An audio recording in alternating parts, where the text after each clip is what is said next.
says.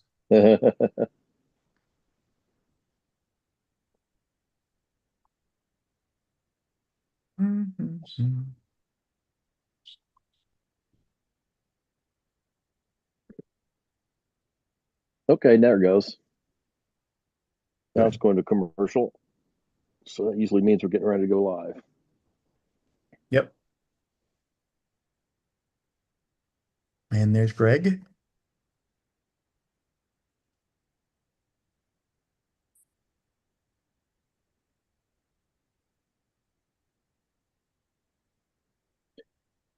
And I just sent the updated one across to David just in case he needs Okay. it.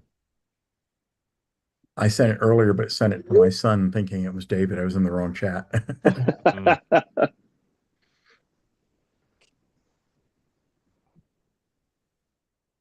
Mm. That's odd.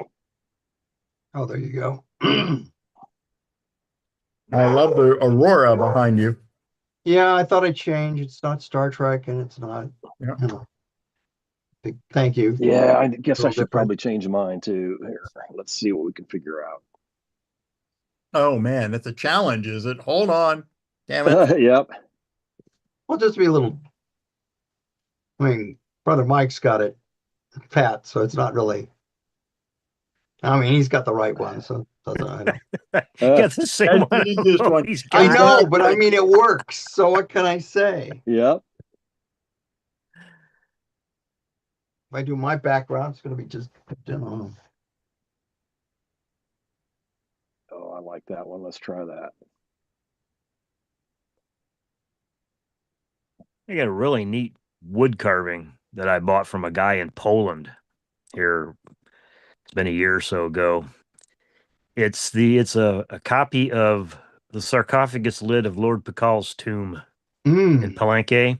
It's all gold leaf. It's wood with gold leaf. Really cool. So I got to figure out a place to put it. Oh, Okay. yeah, that's the problem. You know, Mhm. finding things and saying, that looks great. Wait, now where am I going to put it? Where we're going to go put it. Yeah, Yeah. exactly. It's like, I mean, I'm not looking after something that elaborate. It was like, gosh, you know, that the Enterprise thing they're going to be releasing. Oh, there you we go. Dark shadows. There we are. Of course, I'm going to be sitting in front of it most of the time. There, in no, front no, of that's okay. If Jonathan you sit Frid. off to the side, the There other we go. way, Yeah. no, the other way, then you cover the words dark Dark shadows. shadows. Otherwise, you're getting just there you go. Jim beat Now me. you get Barnabas and Angelique and Quentin all in one picture All there. in one shot. Yes. Yep. All right. 1987. Good to see you. It says, let's go to Collinwood. Unless that's you do have background at Collinwood, you know, that would be Yeah, there you Yeah, go. That would that's be neat. actually what I probably should keep looking there because the house still stands, the big house. That And actually would be neat. Yeah. Collingwood. grab it from Google Maps, you know, Bing. Oh, by the way, I discovered that there's a flight simulator in well, it exists, but they've actually updated it so you can just go into it on Google Maps, Google World. They have a flight simulator. So you can actually you can go to it and you can actually fly, but it's like all you have is like ailerons and elevator and speed. So you can't really turn unless the bank is is turning left and right. But it's really hard. But it's you know, it's just something they added.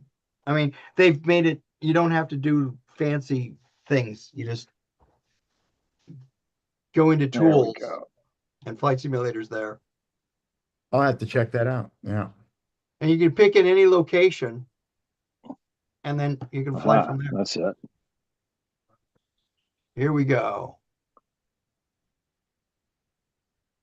All right. Come on, add image.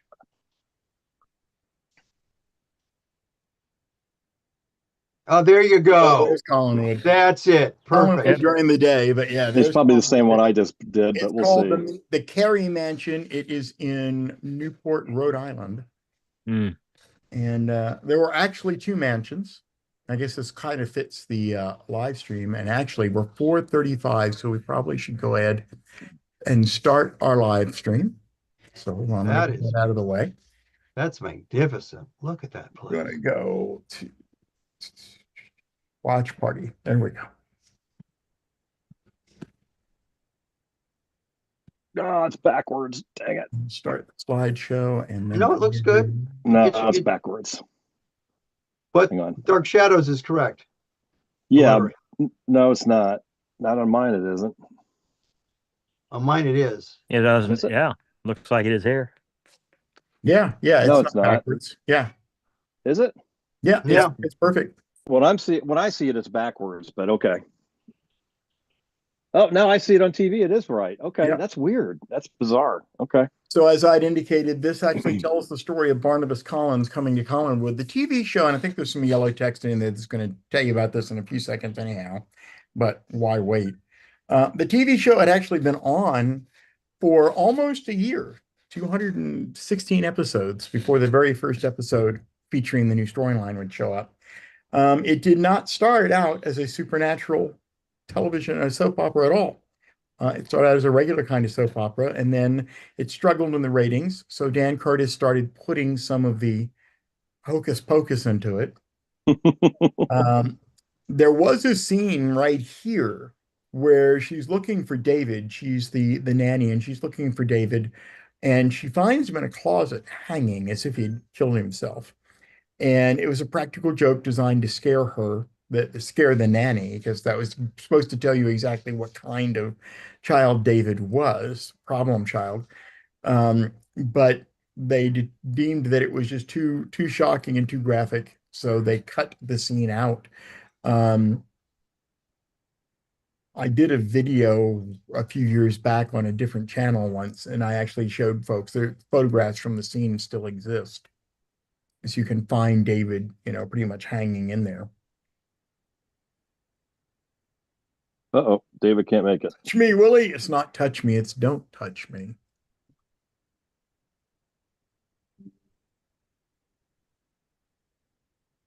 David says going to have to run Okay. in the middle of the backside of Arthur, thundering and lightning. All right.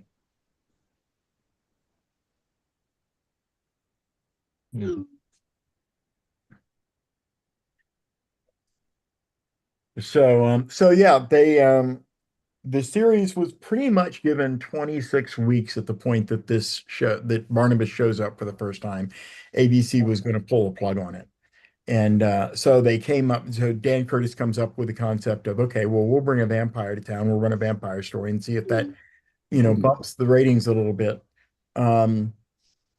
The actors in the intervening years, if you see them in interviews or whatever, they'll tell you point blank that as far as they were concerned, Jonathan Frid was the only reason they kept their jobs for the next few years. Everybody just watched it for Barnabas Collins, and they were tremendously grateful to him. He was very uncomfortable in the role in the beginning because no one told him how to play the role of vampire.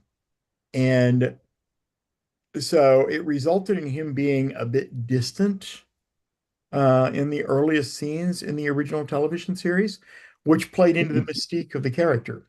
I mean, they didn't realize, obviously, until it had been on for a couple of weeks, that he was turning into an anti-hero, and therefore they weren't going to be able to leave this character. They were definitely weren't going to be able to kill him like they had planned. And so a slow storyline was introduced to turn him into a tragic victim of a curse, and why he was cursed. None of that actually is explained in this movie. There is an offhand reference to the fact that he was a vampire because of a curse, but no explanation as to why. Now, in the scene you're watching right now, David is actually playing hide and seek in what is referred to as the old house. And this is the house that the Collins family lived in when Barnabas was a human being and not a vampire back in the 1700s. And there actually was an old house, sort of a Jeffersonian type of design with a colonnade structure up front. Yeah. That sat on the property at the Carey Mansion. But about a year before this movie was filmed, it caught fire and burned to the ground. Oh boy. Oh, Hmm. that I did not know. So yeah, so the old house no longer stands. The Carey mansion itself has teetered between opulence and decrepitation, devastation, somewhat like what happened with the Galileo many times over the past 60 years, but is currently pretty much in an opulent condition again.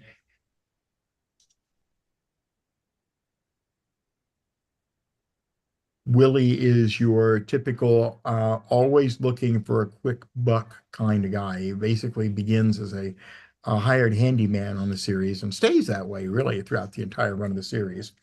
But he becomes Barnabas's Renfield. Yeah.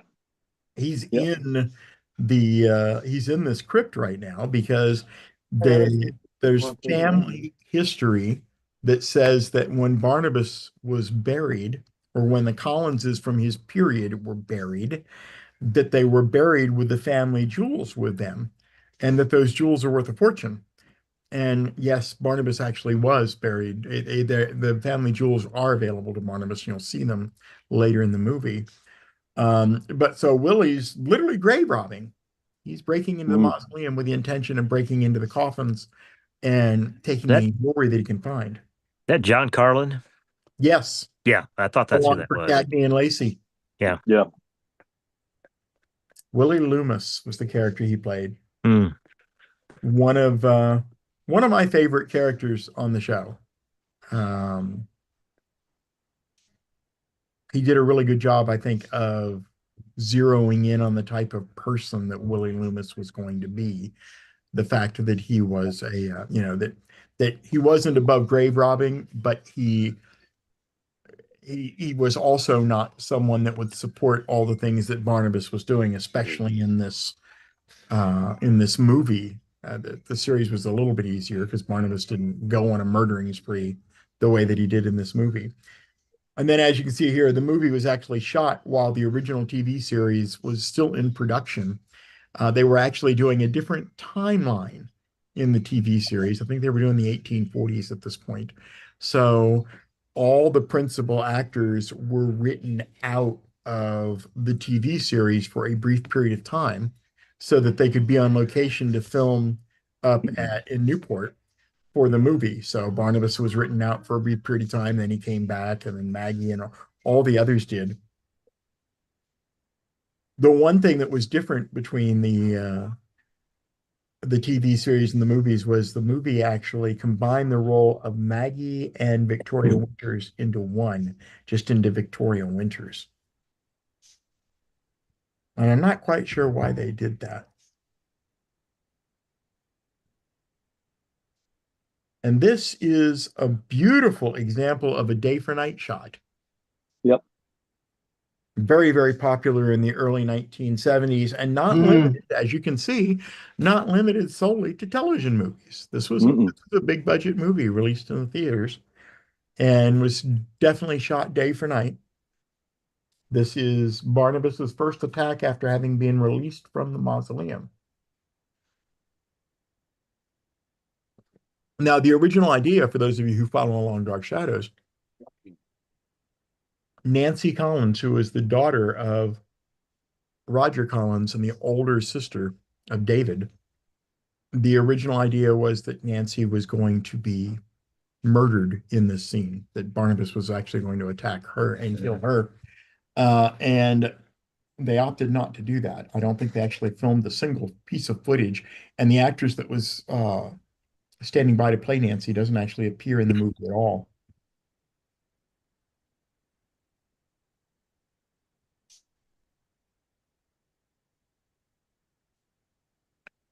The only thing you see in this scene pretty much is of the killer is the cane that he was carrying and a large stone on the ring of his right hand. Hmm.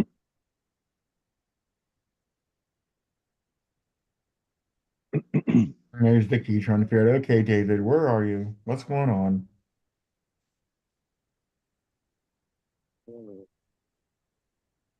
The little boy who played David got his start, obviously, playing in Dark Shadows back in 1966, I think it was, or 67.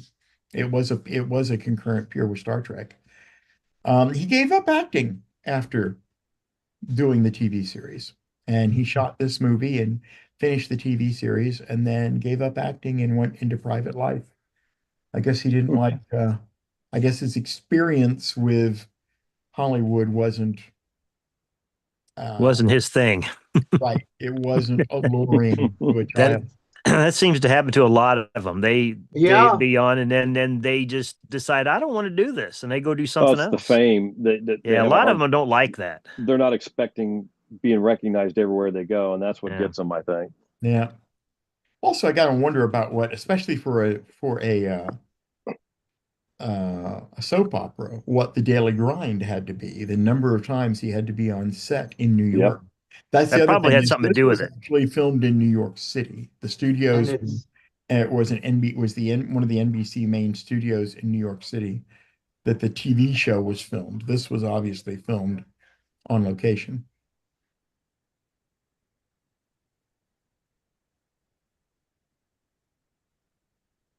well, a lot better that went into private life as opposed, to yeah, he died at the age of All the kids in the 21. Different Strokes TV series, one tragedy I mean that after sort of another. thing. Yeah. Yep. Because some child actors they peak at being a child actor. Yeah, right. And then you got people like Ron Howard, who's able to, you know, Move on. move Yeah. on. Yeah, And then Yep. you got some that can't, right. Yep. that sit there and remember me in this. Well, that was Like I can't remember whatever became of the child. I mean, we all know because he was stunted and we saw him. Hey Tom, good to see you. Glad you were able to join us. We all know Willis. We know Hey, Willis Tom. looked pretty yeah. much the same and still traded on that character for most of his adult life. But I have no idea what happened to the child that played Webster, the one that used to play opposite in the Bill Cosby Oh yeah. in the Coke Yep. commercials and stuff like that. That Didn't he die from something? he may very well have. I think he did. Yeah. Let me look and see. I mean, it is certainly a Seems like grind. something like that happened. And probably also has to do with some hear you about like the parents, how they're Yeah. driving. We're making the money off the kids, so we're gonna milk Yeah. it as long as we can. Was it so many child actors? That's what happened. The parents stole everything that they made. No, Yeah. he's actually still alive. Is Yeah. he? Looking good. Emmanuel Lewis. Okay. Well, who am I thinking of then?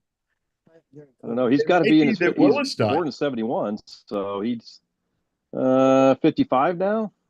Probably. He'd be Yeah. 55 Yeah. now. Any animal that could So open some interesting doors. switches of characters here. The sheriff here is actually played by the actor who played Jason McGuire in the original series, and Jason was a scumbag. He was actually the actor itself was actually married to the woman who played the housekeeper. And then on the left-hand side of the screen a second ago, right now we're looking at Elizabeth Stoddard, but a few seconds ago you also saw Dr. Huffman. And Julia Huffman, she was actually married to the head writer, Sam Hall of Dark Shadows. Hmm.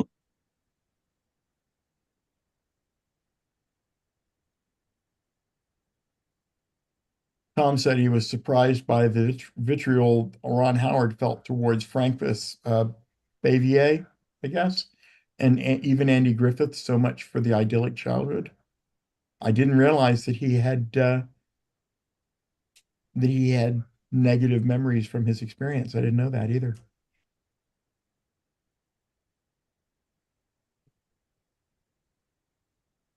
Well, I knew Andy Griffith and her had a bit of a falling out, or she didn't like Andy Griffith, I believe. I do Francis kind Valvier. of remember reading something that she wasn't very pleasant on set.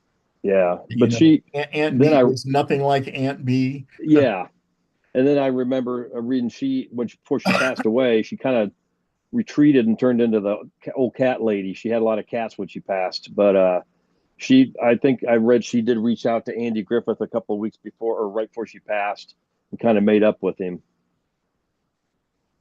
There's that So, hand with that ring. So yep. that's to give us our first visual clue that the attack was actually the same man that's sitting with Willie. And they were just talking a second ago about what's up with Willie. He's a completely different individual right now. And he really was, I guess, staring into the eyes of a vampire who could have killed you and chose not to, but let you know in no uncertain terms that you were forever his to control, has Mhm. a sobering effect on a man. Now, unlike the television series, which was filmed in New York, this was actually the interior of the Colin Woods mansion, of the Carey mansion. Huh. Hmm. Okay. And the same mansion would be used in the sequel movie Night of Dark Shadows with a completely different storyline and a slightly different cast.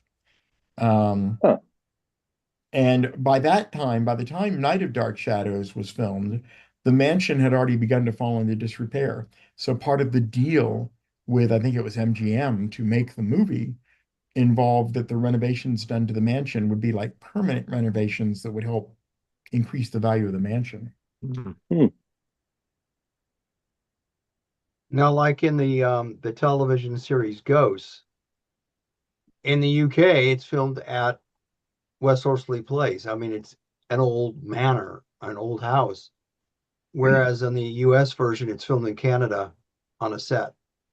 Yeah, So it's the having been to England, most of those old estates and mansions and estates are all set in trusts. So they have yeah, oh trust yeah, it's part funds of it. that maintain the how the buildings and the ground. So, Neat piece of trivia. The character you're seeing up back against the wall is named Ben Stokes, played by the actor Thayer David. And the Ah. piece of trivia is that my natural father, my birth father, was named Ben Stokes. Mm. Huh. Thayer he David.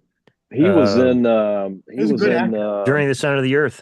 During the Center of the Earth, the original movie, Yep. Hmm. And 1960, he 59 or also 60. played in, it was a Clint Eastwood thing. Was it the Eiger Sanction? Yeah, I think so. Something like that. Yeah. Yeah, I think so. Bit of a different character. Yeah, he played and gosh, what was the next character's name in Journey to the Center of the Earth? He played the descendant of um, Yeah. Um, what was his name? The character's name that Technism? Sagnussum. Saknussemm. Arne Sarknison. Saknussemm was the original discoverer of Yeah. the Oh, I did center of it. the Here's Earth, and the yeah. he played the what do you call it? The heir or the descendant Descendant. of that guy. Yeah.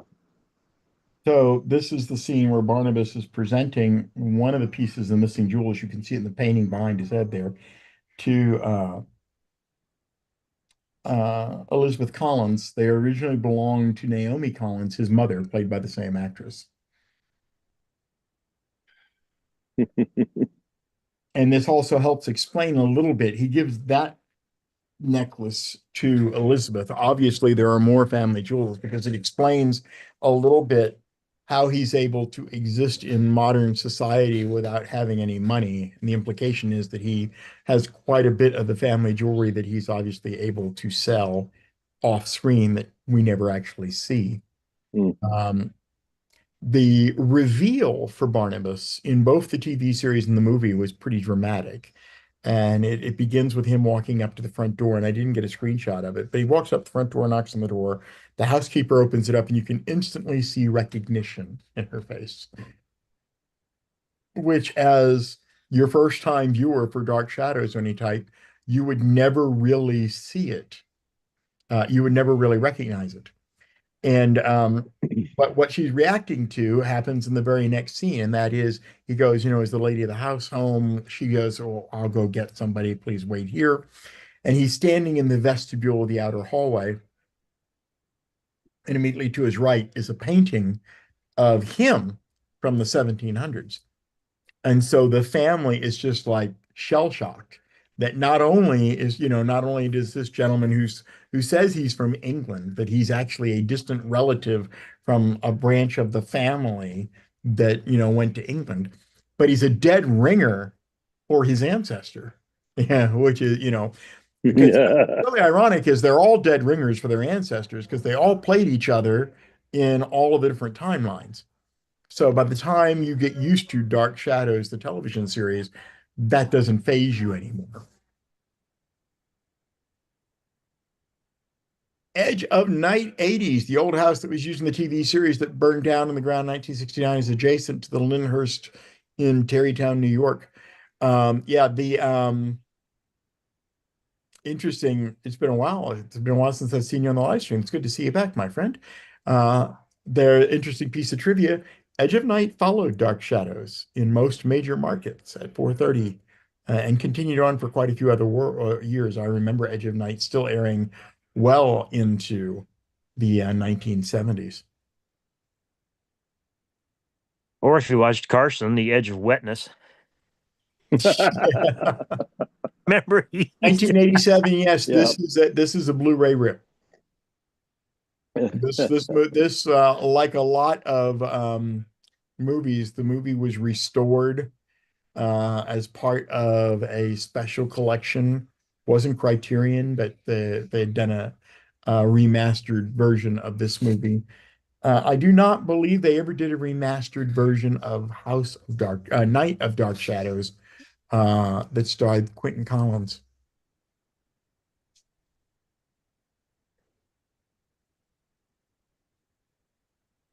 Jeanette says, thank you. I've had health issues, been working out. Well, we definitely will keep you in our prayers and hope everything Yes. works out for the best.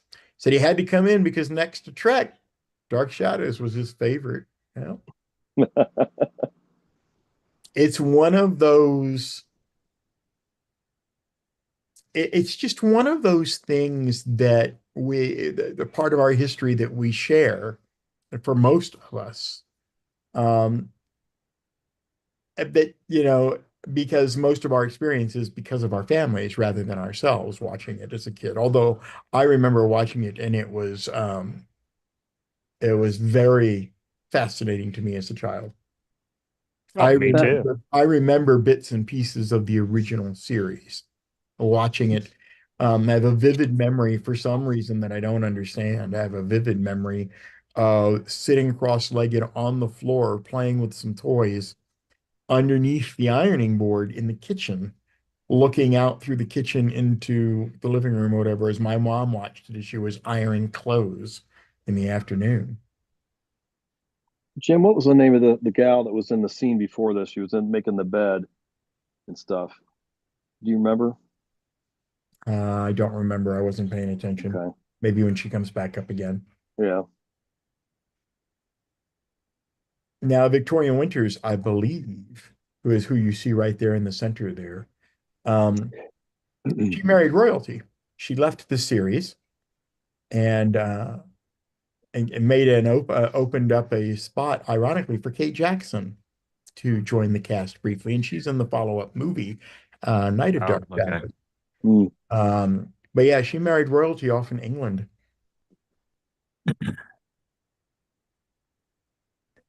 And I love the costumes in this movie. Look at that rich red velvet that Jonathan Frid is wearing as Barnabas.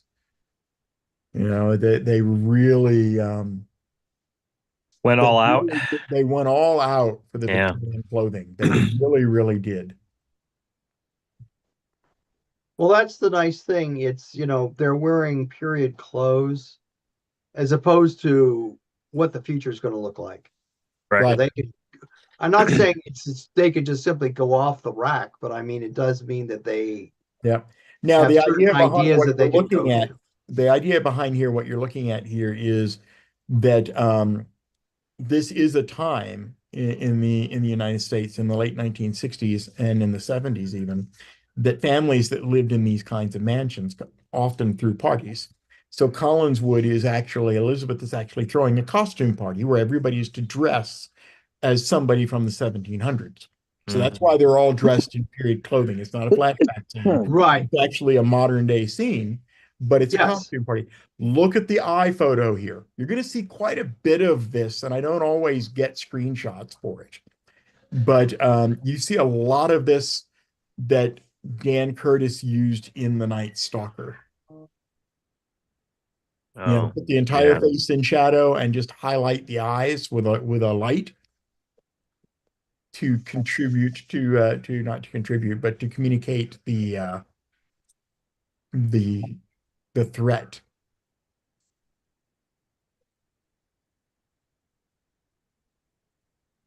It just sort of reminded me of the Doomsday Machine. I think Shatner requested the lighting had over his face so that Mm-hmm. when he dropped his head, it would go into dark. So it would Yeah. showing the mood as opposed to a threat. But I mean, same sort of thing. So here's the only time he really passes. Like I said, they touch it very briefly and move through it. He fell in love with someone back then, but the woman's handmaiden was a witch, and the witch fell in love with him. And when he didn't love her, he cursed the witch cursed him, turned him into a vampire so that Josette wouldn't want anything to do with him. And in fact, Josette killed herself after finding out what he became. And the whole core of the story moving forward is that Vicky is a dead ringer for Josette. So he believes he has rediscovered through reincarnation or otherwise his long lost Josette. And he's determined, I found my Josette, and this time there will be that wedding. Okay, not Vicky, it's Maggie. I keep forgetting. They merged Vicky and Maggie together. So characters mix up in my mind. It's Maggie that stayed in the movie.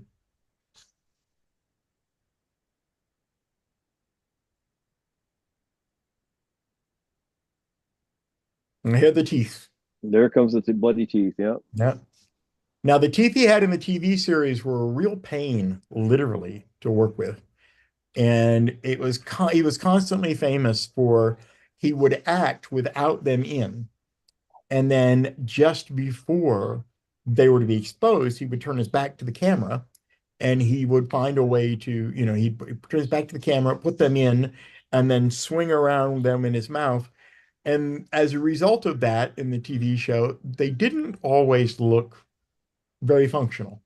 Mm.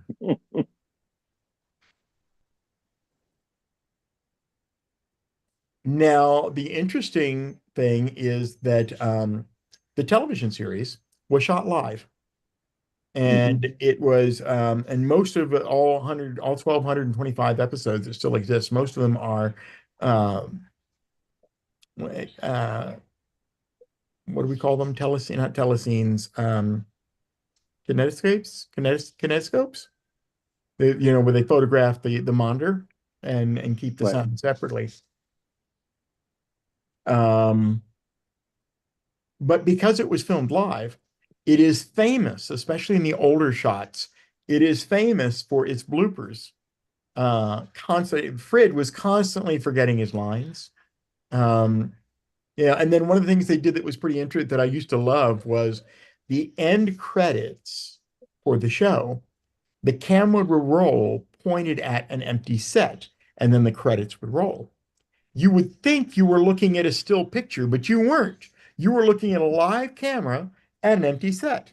And one of the most famous blueprints from Dark Shadows is the set's empty, the camera's rolling, and across the screen walks Jonathan Frid with his shoes in his hands because he doesn't want to make sound for fear to be picked up on the camera, not realizing he's walking in front of the camera as himself, not as Barnabas, trying to get off the set to go home for the day. There are so many of these bloopers in that. I mean, looking up the mistakes in Dark Shadows is a safari hunt that's almost as entertaining as actually watching the show on its own. Edge of Night brings up, this is true, the second Dark Shadows movie that Curtis wanted to make was a prequel called Curse of Dark Shadows, telling the story of Barnabas Curse. Go back to 1795, just like they did in the TV series. But Frid turned the movie down. So Frid had a very negative reaction to this movie. And This movie is very violent. At the end of this movie, just about everybody's going to die. Okay, very few people live through this movie. And of course, in the TV series, none of the main characters die. Uh, Curtis wanted to tell the story like he would in The Night Stalker and The Night Strangler. He wanted to tell the story of what a murderous vampire would do and how does the community react, very much like a Salem's Lot type of scenario. Mm-hmm. So Jonathan was very upset because a lot of families went to the movie expecting it to be like, a continuation of the TV series, only to have a lot of little traumatized children in the audience. Hmm. And that you get your mothers and going with this. I watch this every day with my kid and I take him to the movies and this is what you show him. So Fred was very upset and he didn't want anything to do with any further movies. And but he didn't really just want to say no, because he knew if he just simply said no, Curtis would keep coming back. So Curtis calls him. He goes, "We want to go, the movie did well at the box office. We want to do this again." They were only like 1 year apart between the two movies. And so Fred figured out the best way to handle that. He said, "Fine, I'll do it, but I want $1 million to come back." And I can just imagine, everybody at MGM, their jaws hit the floor. It's like, you want a what? Yeah. What, $1 million to come back and play your character again? But his answer was perfect because it silenced all the questions. Yep. They didn't come back a second and third time. They didn't come back and say, "Do you really want to do this? Come on, there's got to be something we can work out." He made it very adamant. If you want me, this is what it's going to cost. Otherwise, we're not going to have this discussion. Grayson Hall is the gal Grayson here. Hall. She this is a long way from the Disney movie that she made in the 60s, because she was in That Darn Cat with Dean Jones and the girl from Parent Trap. Haley Mills. Haley Mills. Yeah. Dean Jones and Haley Mills. She was in that movie. And this is about as far away from that as you could get. Now, this pool house was actually on location with the mansion and was shot in its actual condition. That's kind of sad. I know it's been time's going to do that. Restored. And it is palatial beyond belief. If you get a chance, look it up on the internet. I'm sure there's YouTube videos about it or whatever, but they since restored it, and it is just to know what it looks like today. And when it was built, there were two great structures that stood outside the mansion. One was this pool, and the other was a greenhouse, both of which are shown in the movie, and both of them are in various stage of advanced rotted decay. And I don't remember if the greenhouse was ever restored. I don't think it was when I did my research, but that was 5 years ago, 5 or 7 years ago when I did the research, so I don't remember clearly. This is David Hennessy played the role of David, our troubled young gentleman here, the one that I said gave up acting after TV series, which was, like I said, really quite a shame because he was a good actor. You got to watch him, like a lot of little kids, you got to watch him grow up on camera and learn his craft.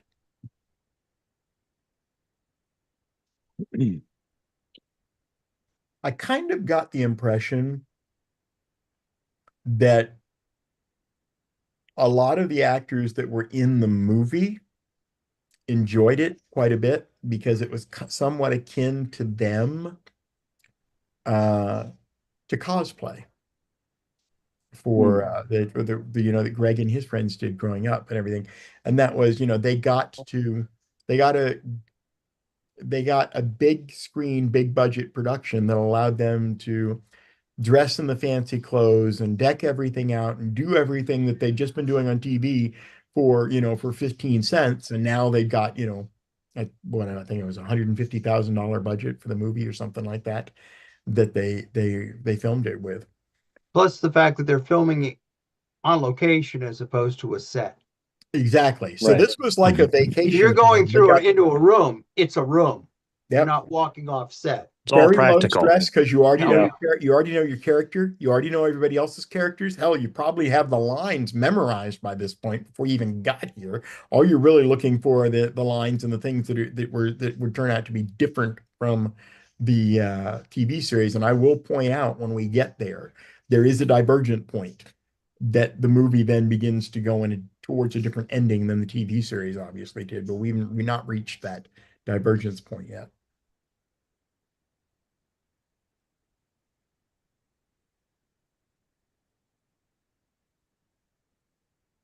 I love that table set for all those people. That made place settings around it was so little food in the center. Now, granted, it looks like it's probably pre-dinner. It looks like it's a cheese plate and maybe some fruit and vegetables, but Yep. At the cement pond, the old swimming pool. yeah.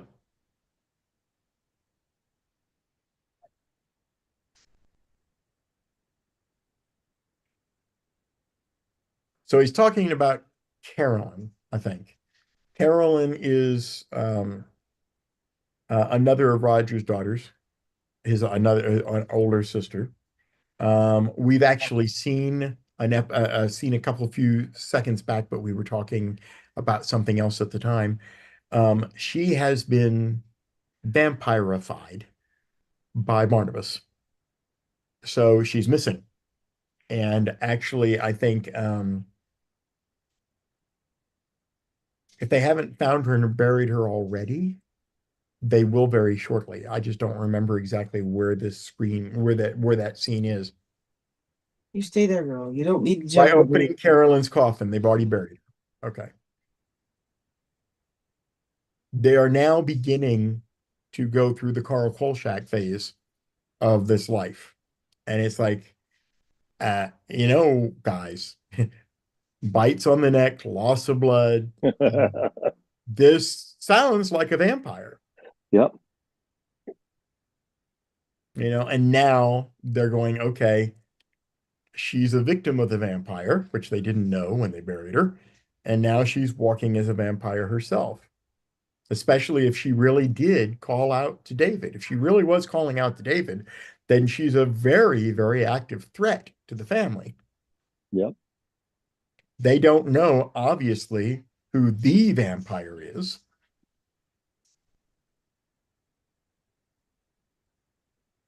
But it is kind of interesting because they even talk about, even in the TV series a little bit, that no one,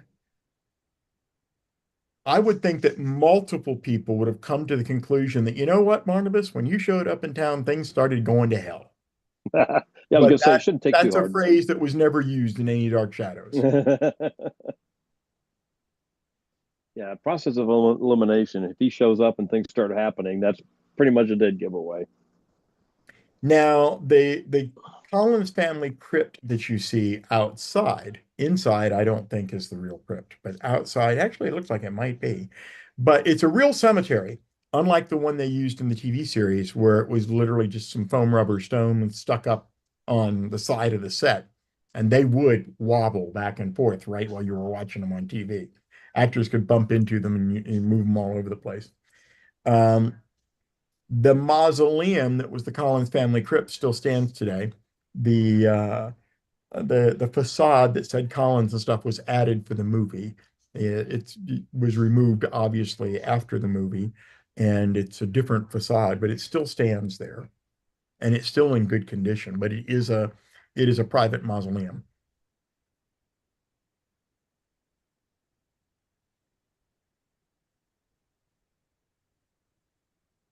So Carolyn has attacked now a member of the community. So they still don't quite know what they're going up against. I think that's Jeff. They still quite don't know what they're going up against right now, but they know that, okay, we need a curfew. We need to make sure everybody stays in bed or everybody stays indoors. They also need a mayor to say, but the pumpkin festival is in the town. We can't Yeah, close it. yeah, exactly. Just as a nod to every disaster, Now this scene right Jaws, here you name lets it. us know Jaws, for exactly example. where the coffins are being kept, because you see his coffin there, but now you also see Caroline's coffin there with him.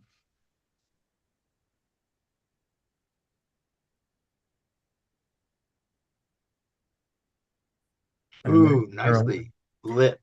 Yeah, Yep. just amazing. I mean, this is classic Dan Curtis. Yep. We talk about underappreciated craftsmen in Star Trek. Dan Curtis is the poster child of underappreciated craftsmen. Yep. I mean, the concept of Barnabas Collins and the whole idea that he's believes he's found his love from his earliest life that was taken away from him in modern day was a trope that did not exist in vampirism prior to Dark Shadows, but after Dark Shadows became a solid picture. Not long after this movie was made, another movie that we will be watching on one weekend in the future is Dan Curtis's Dracula, where he actually tells the Dracula story. And he lifts the romance from Dark Shadows into that story. And it was then later picked up by every major Dracula movie going forward. Even the one I remember most prominently was growing up was the Dracula that was made in the 1990s. Can't remember its name right now. Bram Stoker's Dracula it was called. Um, and that by that point, the whole concept of the reincarnated love of his life from his, pre-cursed condition was firmly entrenched.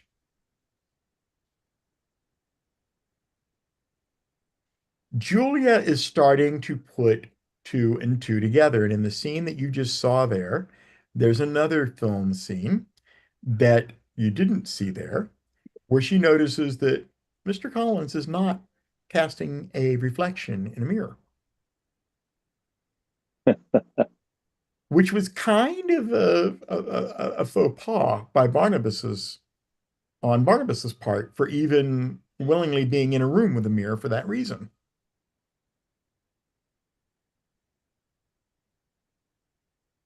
Mike says he lives about a 10-minute ride from Sleepy Hollow Cemetery. A few relatives are buried there. No vampires that he's aware of. Edge of Night was talking about the cemetery locations they used for this movie were shot at the Sleepy Hollow Cemetery in Sleepy Okay. Hollow, New York. Yeah. That's actually really cool. Yeah. Sets up the atmosphere for the film.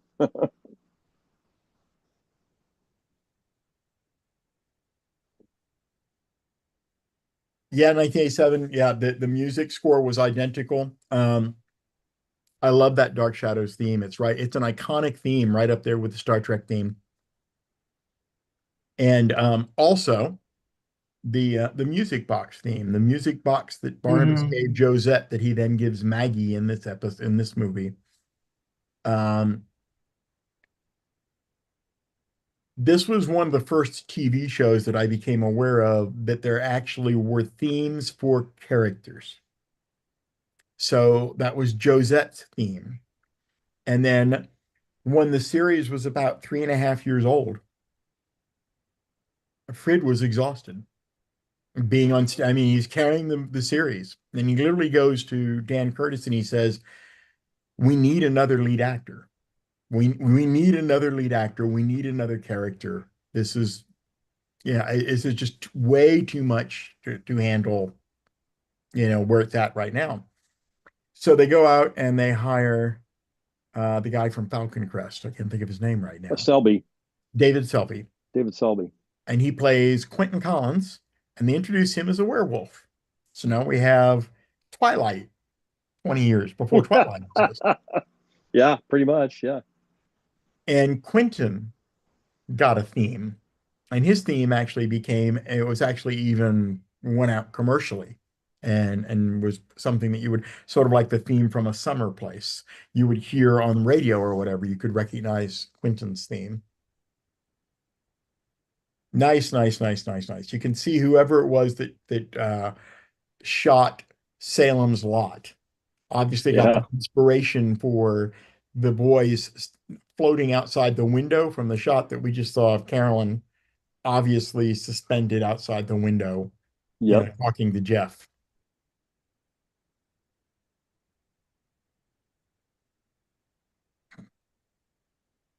Now, what's interesting is, if I remember correctly, the visions of Carolyn isn't actually there. These are visions Carolyn's putting in his mind, because I think what she's actually telling him is, come to me. She's drawing Jeff to Yep. her. She doesn't go to him. And I think that's the way the vampires in Dark Shadows always worked. Whereas the Salem Lot vampires were the other way around. They actually would come to you, open the door, let me in, so on and so forth. Right. Right. Yeah, 1987, isn't it mind-blowing, especially if you haven't seen this in a while, or if you've never seen the Blu-ray and you only had the VHS copies, to see this clarity and color. It's like the way we felt with Star Trek when it was remastered and we saw for the first time, the beauty of the sets and the colors and the textures and stuff. This can have a similar effect. Oops, we found a Speaking of Blue, vampire. speaking of Blu-ray, they released a 401 4K and Blu-ray edition of the movie Them. Oh. Now for black and white, they remastered, so it does sound like ooh. Yeah, that's neat. Yeah, Them was a Yeah, great keep an eye movie. open for that. Yeah, because Yeah, it was. the contrast and stuff would be awesome for that. Yep. Yeah, I don't think her teeth. Oh, bad with your lipstick. Sorry about that. Yeah, the teeth don't look like they're aligned quite right either. I know it doesn't look. It just Yeah, I'm sure this is because it's a split-second frame grab. I'm sure it looks wonderful in the movie, but yeah. yeah. Oh yeah, yeah. You look at some little screen grab, the guy faces like that, going, well, they don't look like that.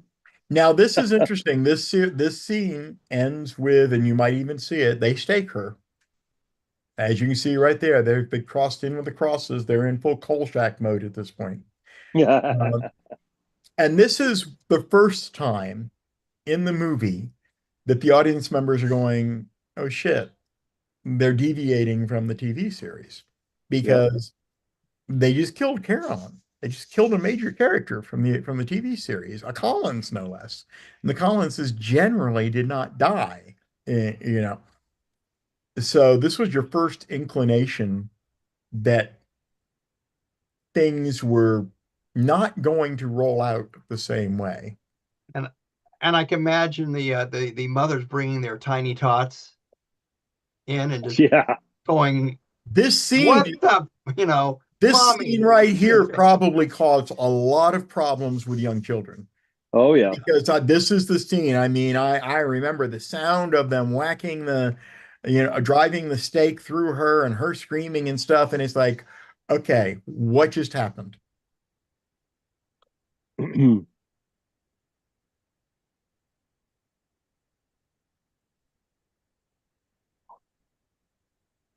So Julia Hoffman is coming to see Barnabas because she's figured out that Barnabas is the vampire.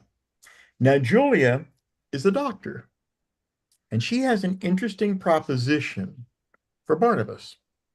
And that is, she's examined the blood samples of his victims and of Carolyn's victims.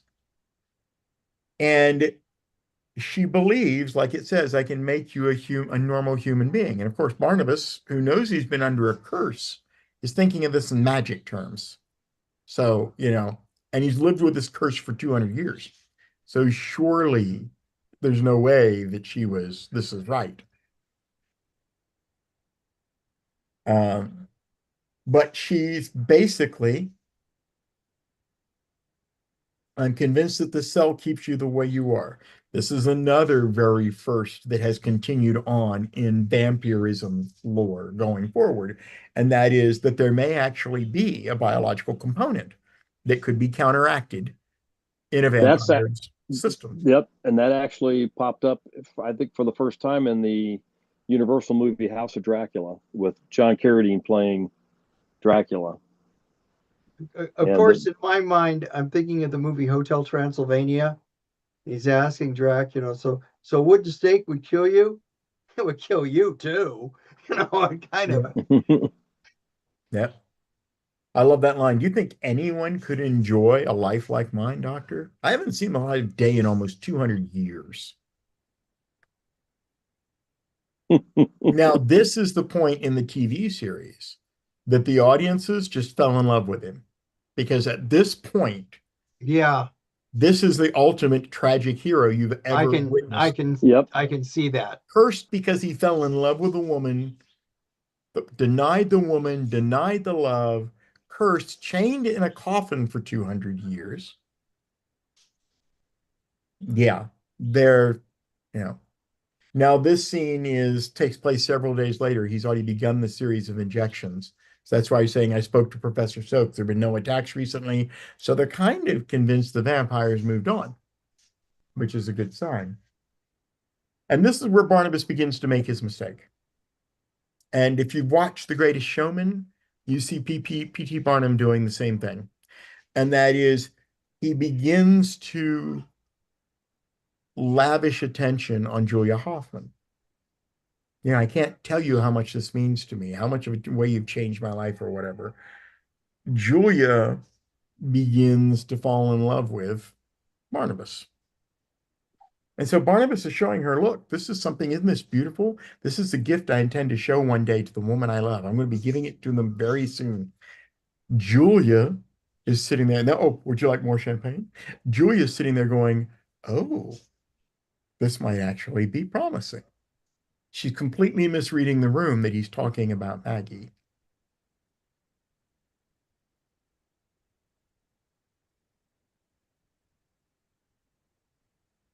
(1987), let me look that up right now, because this was right in the middle of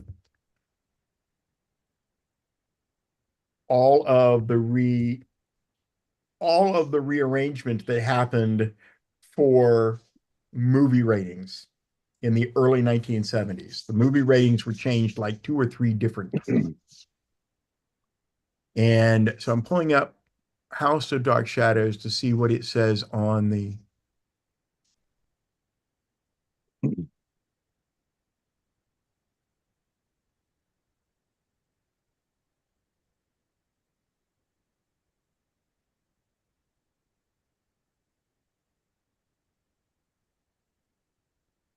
Yeah, okay, I'm reminded the budget was $750,000. Sorry about that, not 150.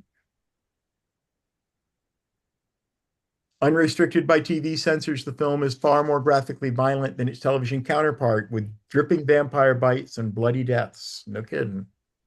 Filmed it in 6 weeks.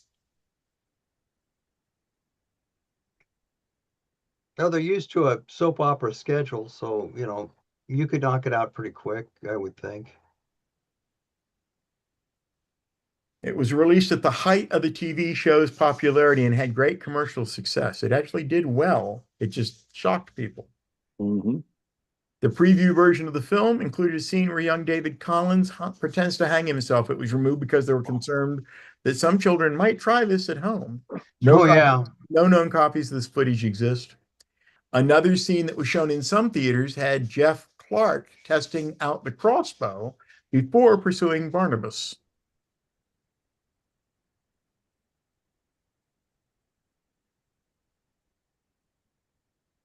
The preview version, the one showing at the DeMille Theater on 47th Street, earned the show $30,000 for the one showing.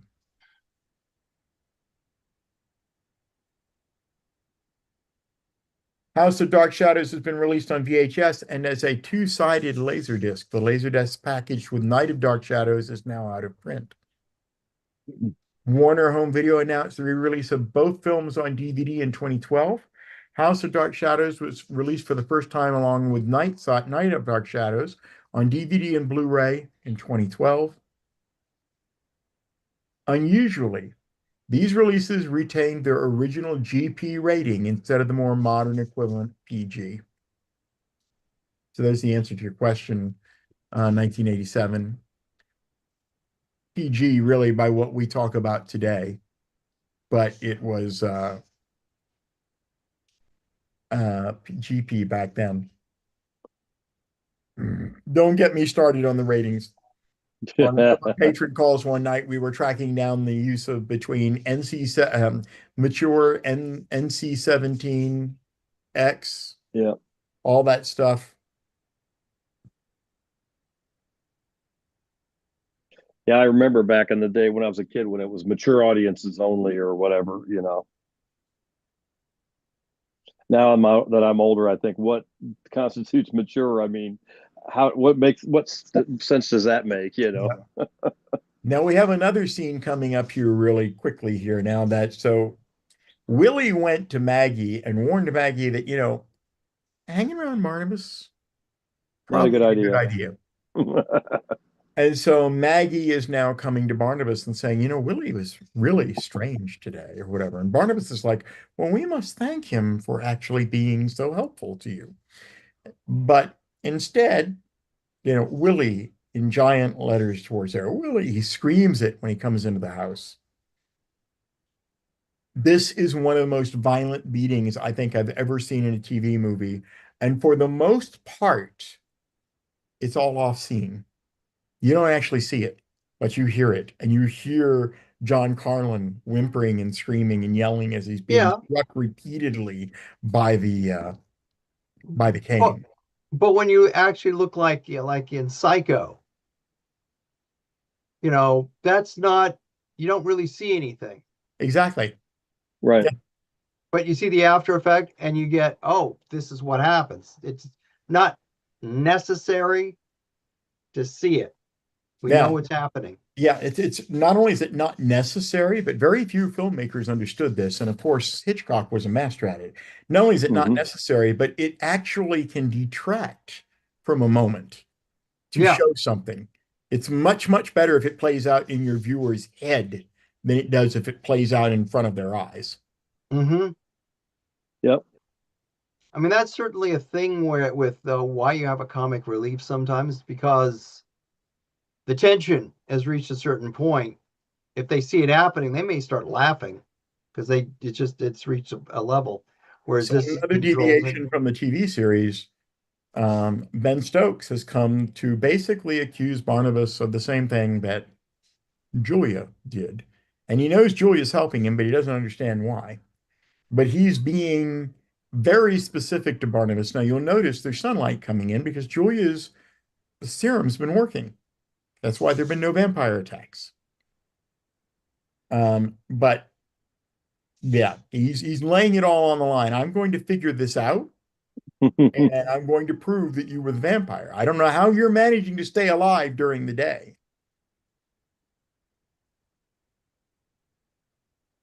Yeah, been a couple of beatings, but other than that, there's been no vampire attacks. Yeah. Yeah, well, see, that's semantics. And nobody's seen Right. nobody's seen Willie that much, And of course, now here comes Ben. He's trying to convince, Elizabeth Collins that, hey, you got a vampire. And it's like, you're not really serious, really? He's talking to Julia Hoffman now. He's screaming, what are you trying to do? Don't you understand? She goes, I haven't helped anybody do anything. There haven't been any attacks in Collinsport for over a month now. What about the others? The death of Carolyn Stoddard. Are you simply to forgive and forget? Now, I do have to actually call out that in the movie version here, because she just called him Elliot. In the movie version, instead of Ben Stokes, he's Dr. Elliot Stokes. When I was trying to research information about my birth father after I found out his name, Thayer David was the main reason it was next to impossible for me to find anything. Because if you try Googling or even you try any of the things that you normally search for with the name Ben Stokes, you end up with 400 bazillion links all pointing to Dark Shadows. Beautiful scene here, very touching. She actually tells him, I can't believe you have this amazing way of describing something as if you never seen. You don't behave the same during the day as you do at night.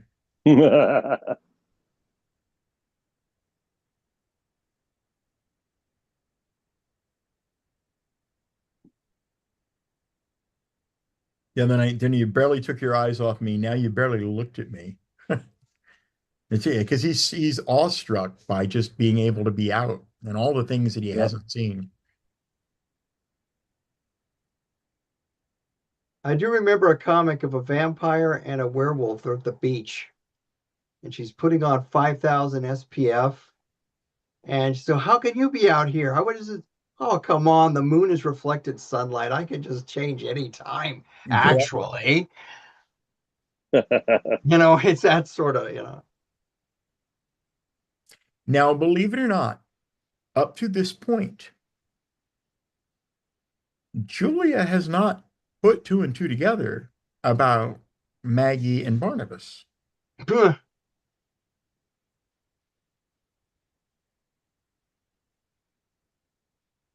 And this is going to lead us to a scene right now where he's got 3 more treatments and he'll be done.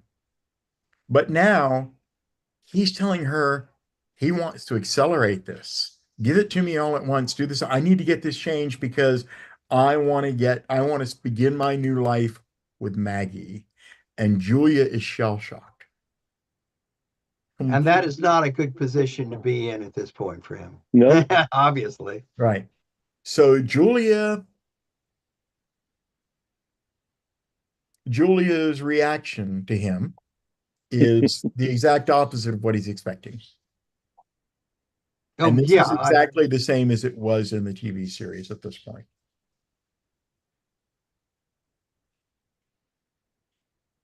And, he goes, I had no idea, none whatsoever about how you felt. Yeah, because you were obviously completely so focused on Maggie, you were blind to the elephant in the room every Yeah, I time. know. Julia Talk talked. about misreading everything and not, Yeah. Look at the look on her face. I'll prepare your next injection. Yeah, it's obvious that Barnabas cannot read a room. And there she's talking to herself. Maggie Evans, Maggie Evans, Maggie Evans.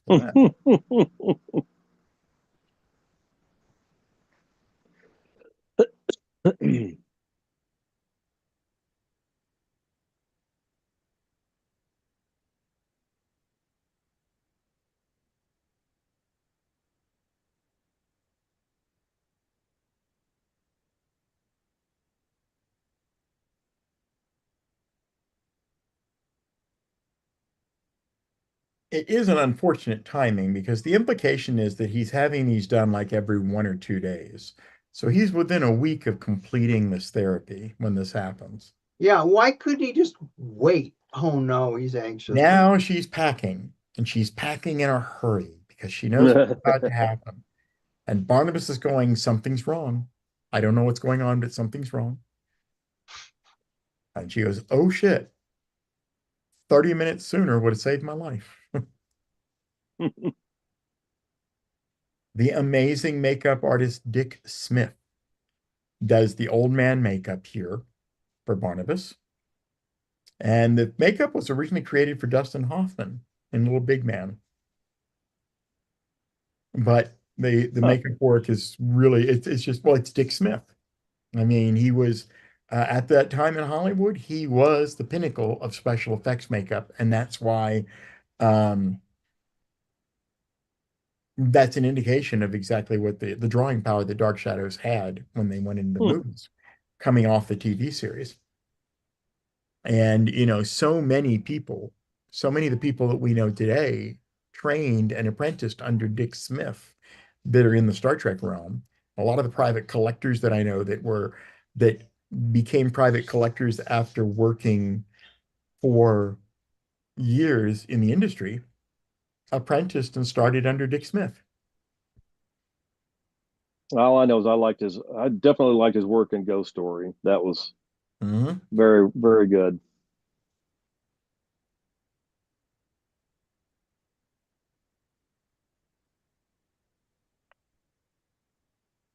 So he's attacked Maggie and pretty much driven by thirst because he discovered, I mean, in the old man makeup, he's obviously parched. And nothing like a few drinks helps, roll back that hangover. Mhm. He goes to the blood bank. I'd like to make withdrawal. Yeah, Yeah. several withdrawals.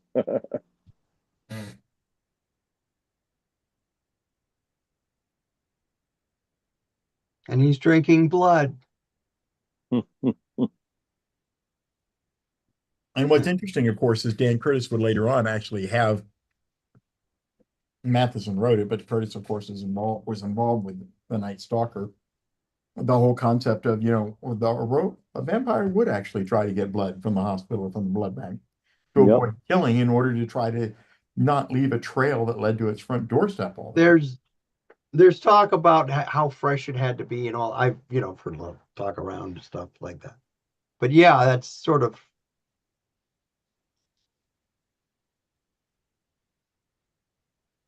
a good way to go.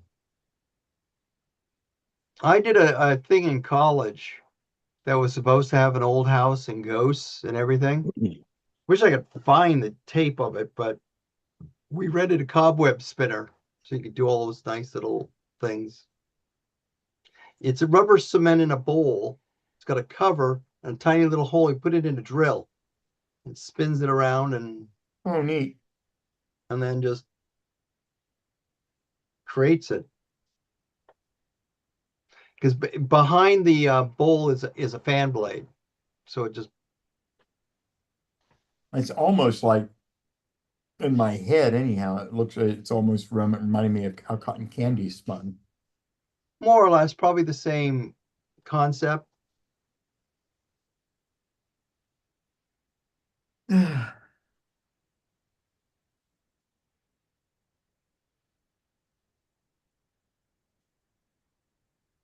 think one cross would have been enough. That garlic you see in the windows, the garlic cloves, they took vampire repulsion very seriously in this movie.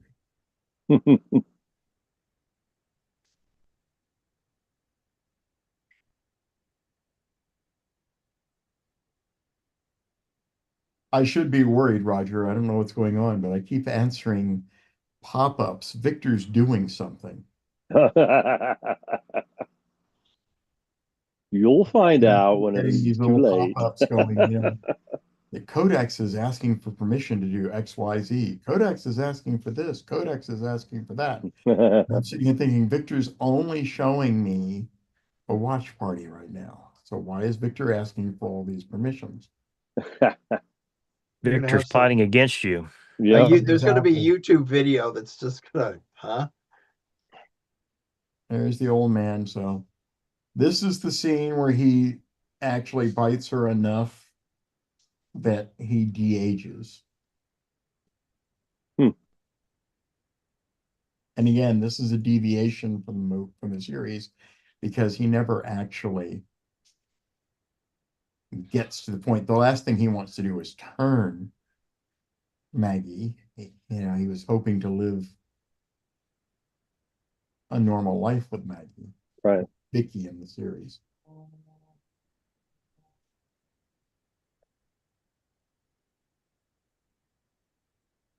Jonathan Frid became so horribly typecast as a result of this that it pretty much his career was over.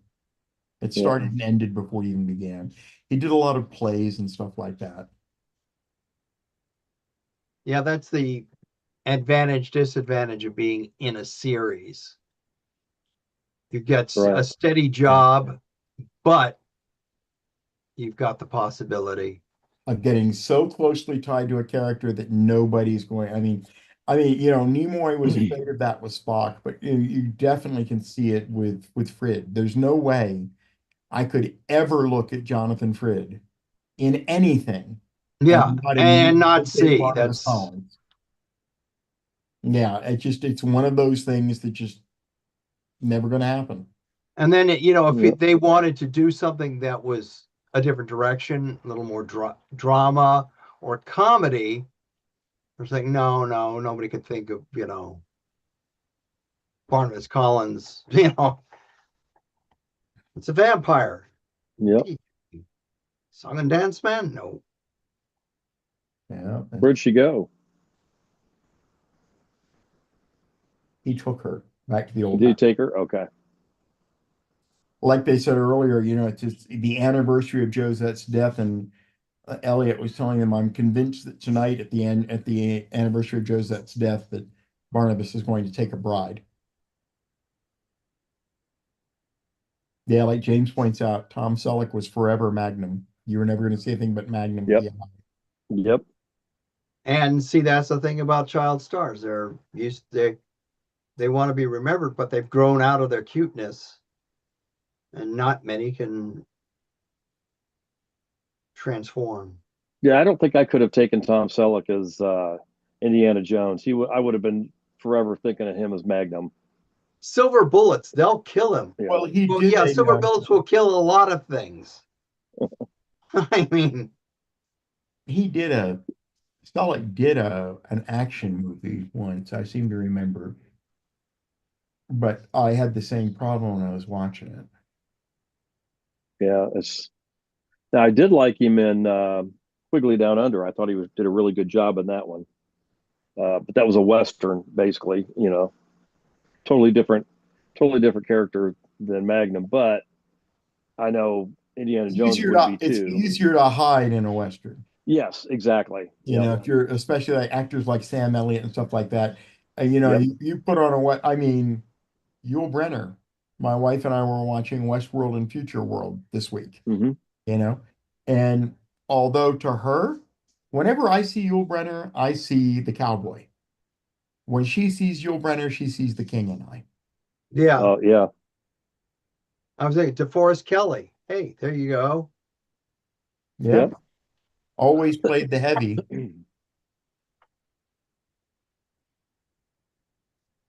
Another day for night shot. Yep. I remember one movie in the 50s.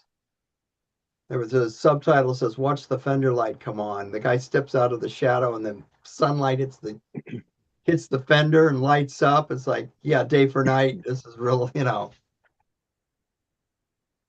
I think the worst one was Radar Secret Service. It looked like noon.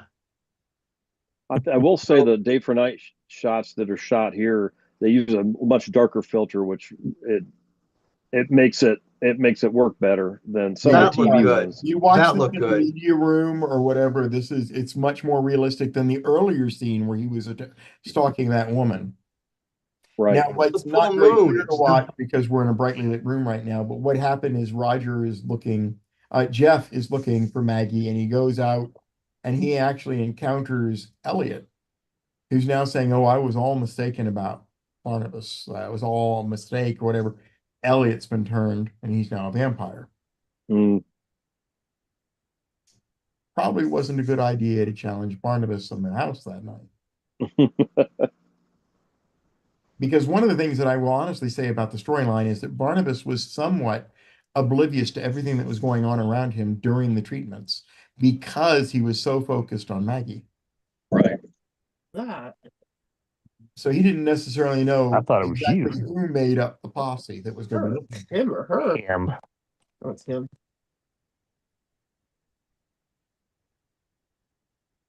Mhm. I also think we're seeing two different pickup shots. Because we just saw the one shot a second ago where he was still a much lighter day for night. And then this next shot, which is 18 seconds longer, is darker.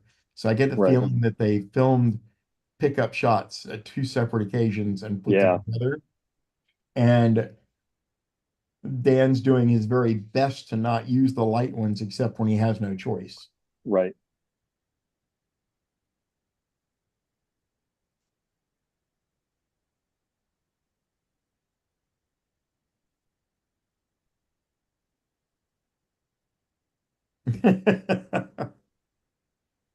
James asks, silver bullets work on vampires? And Mike goes, in my experience, yes, silver bullets work on vampires. I think they were vampires. Yeah, I know. It's sort of like Well, this proves it. No, it's werewolves, you silly goose. But why is he dead? He must have been a vampire werewolf. They're obviously winding down to the penultimate. This is the penultimate scene, I guess, right before the ending here. Jeff is storming the Bastille. He knows that she's in here somewhere with Barnabas, and he will find her. Now, in the TV series, it's kind of interesting. In the TV series, Barnabas had been living in the old house after having restored it. So it was not anywhere near as like cobweb ridden and stuff like that. It didn't look all that derelict at all. Right.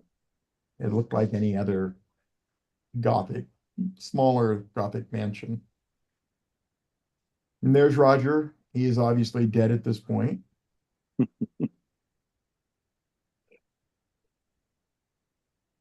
So another main cast member down by the wayside.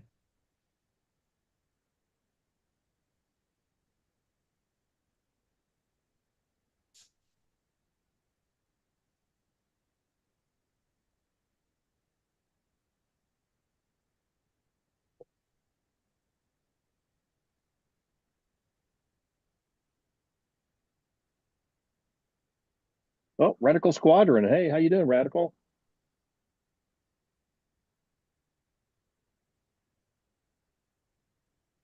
Yeah, James Barnabas has pretty much disappeared from modern day names, I think.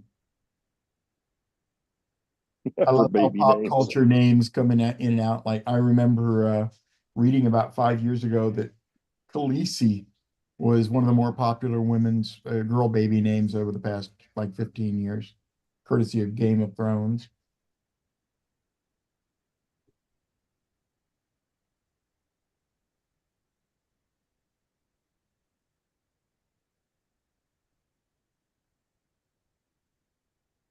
Yeah, Jeff telling Willie, I'm going to take her home. You're wasting your time, Jeff. There's nobody but Hubbard, nobody for her but Barnabas. Yeah, I she's was completely wondering what that. enthralled. She's completely enthralled, and not in a good way.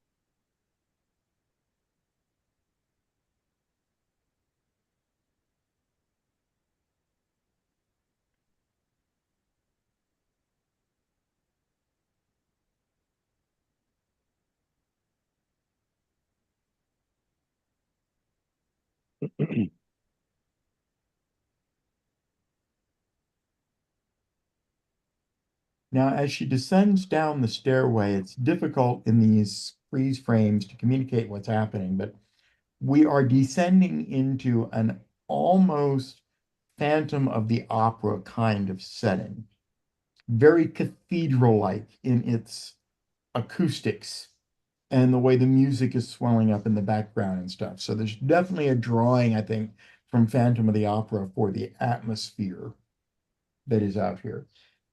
Sci-fi guy, she's doing fine. She's curled up on the floor behind me beside one of the doors. I'm surprised not once did she come over to want to get attention while I was in here. I'm not Good quite old sure Dax. why he's asking about Dax.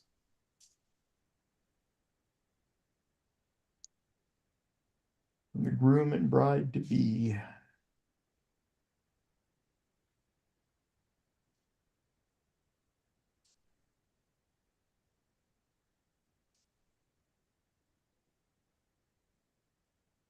That's Jeff now just beginning to descend down the stairs where Willie and Maggie just disappeared to.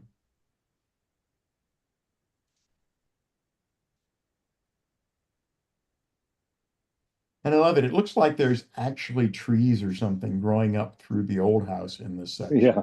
Mm-hmm. Which you could understand. Yeah, I mean, it's been there for 200 years. It's surprising how much of a condition it's still in the condition it's in that it could actually be navigable. Right. Given that Kind of it's reminds kind of reminds location. me of the set of Night Strangler, where in this at the Seattle Underground, where the sets for those for that was phenomenal. That Dan Curtis, and So them what set just up. happened, unfortunately, is Jeff just shot at Barnabas with a crossbow bolt that would have killed him, except that Willie saw it and tried to pull Barnabas out of the way, and it struck Willie in the back. So now, of Ooh. course, Barnabas has just yanked it out of Willie. He is not pleased, to say the least. And this is a really good, it's hard to, again, you're not hearing the sound here, but the reverb and the amplification of, come to me, come down here. The vampire's ability to control a subject by emoting through its Yeah. voice is being used here very, very heavily. I mean, it actually makes you feel uncomfortable. Mike, people naming their daughter Khaleesi in year one of Game of Thrones were in for a rude surprise by season 8. Thanks, Mom, for naming me after a murderer. Oh, if you noticed in the little earlier shot, they actually had a coffin and a casket.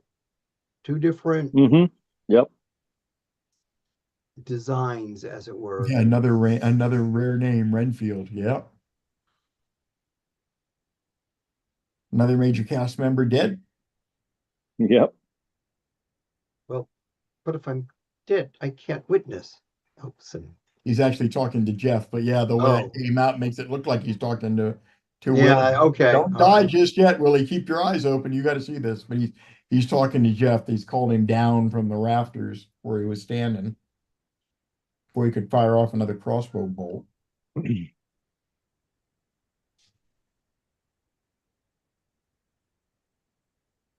Obviously, minute. Jeff is making his move. Say, how do you get down there so fast? Do you jump? No, they actually show you in the movie, you'll actually see it. So he's actually stabbed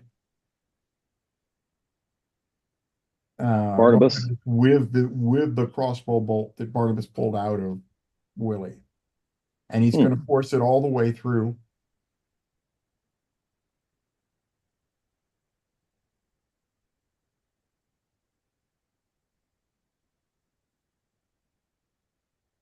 And then in typical vampire fashion, the transformation is going to happen here, which we should see. I think these clips are 18 seconds apart and we're playing them at 15-second increments. So we're not really compressing them that quickly. So you might actually see it. The end credits are rolling. The mist is going to come up. Barnabas's body basically deteriorates or whatever, but a vampire bat rises from the mist up into the night, and you get to hear it go, it is going off, and makes you okay. There's they not knowing what they were going to possibly do for a sequel, but not necessarily wanting to kill the cash cow. Got to keep The end question mark. as a possibility. I was a pallbearer in this movie. What did he say? Were you lead Only pallbearer? one of them. Exactly. Only one. Hey. Yeah.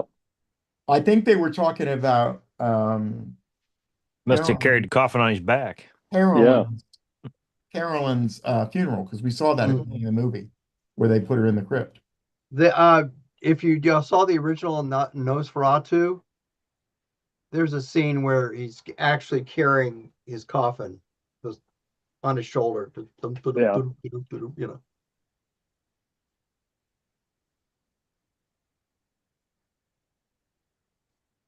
In local news, James says, in local news, a man was stabbed during an altercation. Witnesses reported the man as saying, "What are you going to do? Stab me?"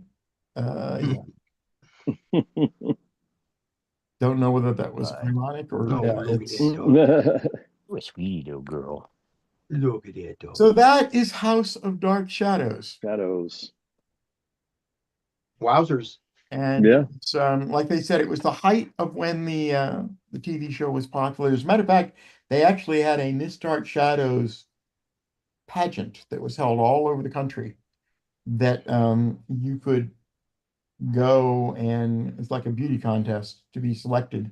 And the girl that won it uh, got to appear on an episode of Dark Shadows.